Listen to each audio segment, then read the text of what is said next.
So there's a battle in the world happening at the microscopic, nanoscopic scale. On this channel, we talk about the products that come from sand, from silicon, and then we've fired electric bolts at, and we've taught it how to think. As dangerous as this might seem, people are looking at better ways to build that silicon in order to get the highest performance, the highest efficiency, and the densest design. We're talking the world of transistors, and would you believe that the industry is currently aligning on a few things here? Some even have roadmaps going out to 2036, and that's what we're going to cover today, but not before a word from our sponsor. Well, shucks, the cloud is here, but which cloud do you trust? Manage your infrastructure with Linode, the biggest independent cloud services provider. Linode offers double the database performance per dollar than the Big Four, and now enhances it further with new NVMe-backed block storage. Spin up a game server, website, personal VPN, or something more bespoke today with a free $100 60-day credit at linode.com/TechTechPotato. What's your minimum specification? So to put things into perspective, when we're talking about leading edge silicon technology, there are three companies we typically talk about: Samsung, TSMC, and Intel. These are the only three that claim to be producing leading edge silicon in volume. And whether or not you agree with that is a different matter, but even if we put that aside, these are the companies that rely on a whole range of partners in order to even get to that state. The most common partner we talk about here is ASML, the only company in the world that builds and sells extreme ultraviolet lithography machines to make those miniaturized features. But alongside ASML, they have their own suppliers, and we also have Tokyo Electron, Applied Materials, Lam Research, and others that actually build the tools to make the chips. Then, beyond that, there are companies involved in the packaging, the dicing, and the materials research that goes into it all. Materials research comes from a number of sources. Every big foundry has their own team, but there are a lot of academic institutions involved in doing the research. Between commercial and academic, there are also a number of partnerships in play, and one of those is called imec. Based in Belgium, imec is one of the leading research conglomerates in the world, looking at new materials and new functionality for next generation semiconductors. There are others such as Fraunhofer and CEA-Leti, and we talk about some of them on the channel, but today we're talking imec, because if there's one thing that Europe does well, it's research into semiconductors. A few weeks ago, imec held its technology forum at the Design Automation Conference in San Francisco, and I just happened to be in town. It was a few hours of talks in the afternoon, going over the direction of the research and some of the business details. What I really want to talk about today is what I mentioned in my intro. How do we get better and smaller transistors? Thankfully, imec has provided a roadmap going all the way out to 2036, covering most of the innovations I've been seeing at research conferences, plus namings of all those process nodes. I'll even cover some of the technologies they failed to mention. I'm going to be going through this slide in stages, so we can talk about each part. The first stake of this roadmap covers 2018, where the leading edge process node was N7. We had 40nm metal pitches and 7-track FinFET libraries, which were the mainstay of the market. Now, we should talk about a couple of those terms if you've never heard of them before. When you build chips, you build them out of libraries and cells, underneath of which are the transistors. In a transistor, the distance between two transistor gates is the metal pitch, but normally we don't speak about design about individual transistors, but about transistor cells as our base unit, and the cell is made up of multiple metal tracks. It's the number of metal tracks multiplied by the metal pitch that gives the height of the cell. Then in turn you have height and density. So when we talk about density, the number of transistors per unit area, typically we're not talking about shrinking the transistor itself, though sometimes we are, but the actual cell area. If you can reduce either the metal pitch or the number of metal tracks, then this increases the transistor density. So lower numbers equals good. And I appreciate that if you've never encountered these terms before, it could be a bit over the head. But for now, just remember, smaller numbers equals more dense transistors. With that then, moving on to 2020, we have 5nm or N5, which is a 6-track FinFET library and a 28nm metal pitch. Now it starts to get harder. In 2022, so this year, we're talking N3 or 3nm.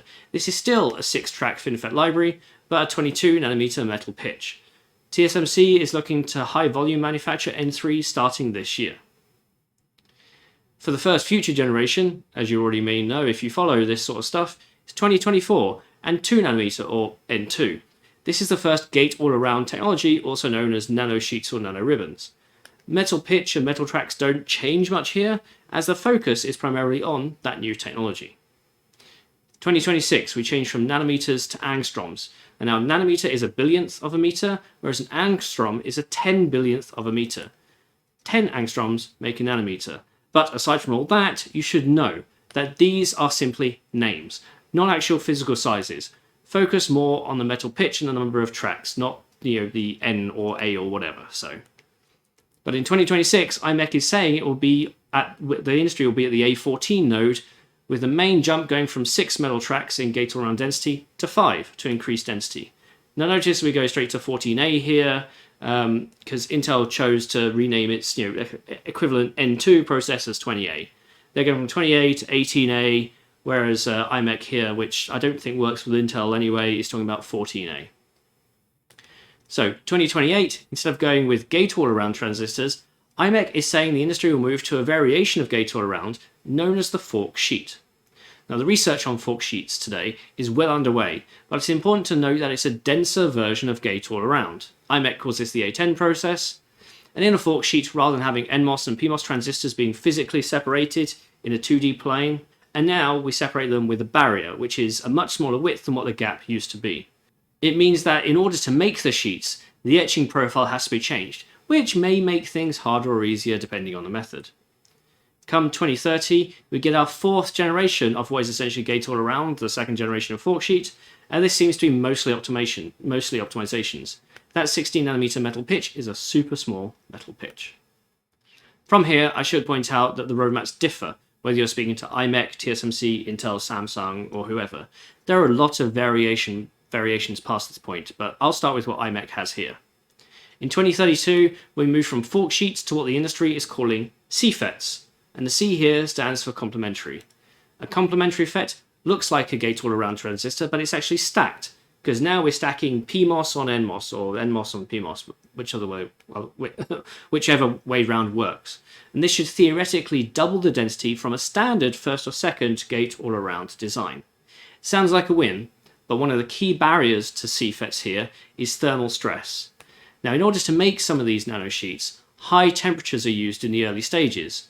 But if you're stacking things on top, you can't use high temperatures again because it could damage the design you've already built into the silicon. So when it comes to building the sheets on the top of the complementary FET, these have to be done with lower temperature methods in order to keep everything the way it should be.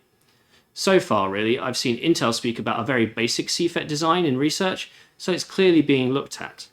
This CFET is the 5A or A5 or node on imec's list, and also comes with a density increase due to metal track reduction as well. But when you go vertical, there may be additional cell benefits there.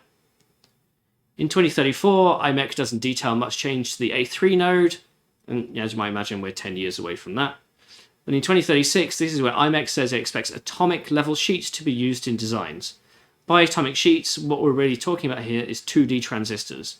For anyone following this level of research, this means materials like molybdenum disulfide or tungsten disulfide that form self-assembly 2D structures that can be used as transistor materials. For anyone asking if we're ever going to move beyond silicon as a material for making transistors, then this is the point where it gets real for, at least the gate material itself. There is already a lot of research going on when it comes to 2D transistors, mostly in terms of simply growing and profiling the damn stuff. I mean, if I recall, there was a paper at ISSCC or ADM in the past year that managed to grow a 4-inch monolayer, so one layer of this 2D transistor stuff, on silicon. But one of the main problems with 2D materials is that they don't always form one layer or a monolayer. They like to form up to 5 layers or more, which is annoying if you only want one layer for your transistor, and that's why the research is being done. So in terms of the other roadmaps I've seen, TSMC has shared one that I can't share with you, but it doesn't really mention Forksheets, but it does talk about CFETs and 2D transistors. However, the timeline beyond 2028 is quite vague. IBM, who partners with a few of these key players, has been working on a VTFET technology, or vertical transistors, basically taking the concept of a transistor and making it work at 90 degrees. The idea here is that it might be denser and or easier to manufacture. However, I've not seen it on any of the main player roadmaps yet. IBM did speak about it earlier this year or late last year, but they were the only one and they didn't pay much attention to the time. I think Anastasian Tech has a video on this, so perhaps you should watch that. But on the role of 2D transistors, there was a paper last year that people seem to think implied 1 nanometer transistors. And that came out of TSMC in collaboration with others. However, as I have kept saying repeatedly, that is a gross misreading of one of the graphs that merely extrapolates a line down to 1 nanometer. The paper itself was more concerned about how to connect 2D materials, like molybdenum disulfide, to the rest of the chip by using non-contacting bismuth and relying on electron band gap manipulation. It's a fascinating paper that I think was taken far outside of what it was meant to be talking about, and the real magic inside the research was lost. Well, that's kind of the mainstream media for you. So one thing not addressed in this simple roadmap slide from imec is a lot of what else goes into building a chip. We're seeing others talk about features like backside power delivery, or what Intel calls PowerVia, becoming more important. And then there's packaging. So companies like Graphcore are using on wafer-wafer bonding for their deep trench capacitors, providing 30% extra frequency by moving certain elements of the main core design out, seems to help a lot, in performance.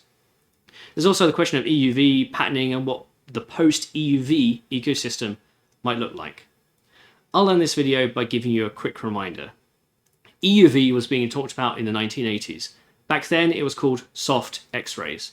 In those days, based on technology development and the rate of improvements at the time, it was widely accepted that EUV would come to the market at the same time as 180 nanometers, or the early 2000s. It took until the late 2010s for the technology to be realized. And in 2022, we're now in an era of high-volume EUV, at least from TSMC. The efficiency of EUV, though, is crazy low. You need tens or hundreds of kilowatts of power to enable a 500-watt laser to shoot tin droplets that provide 40 millijoules of energy per square millimeter of silicon.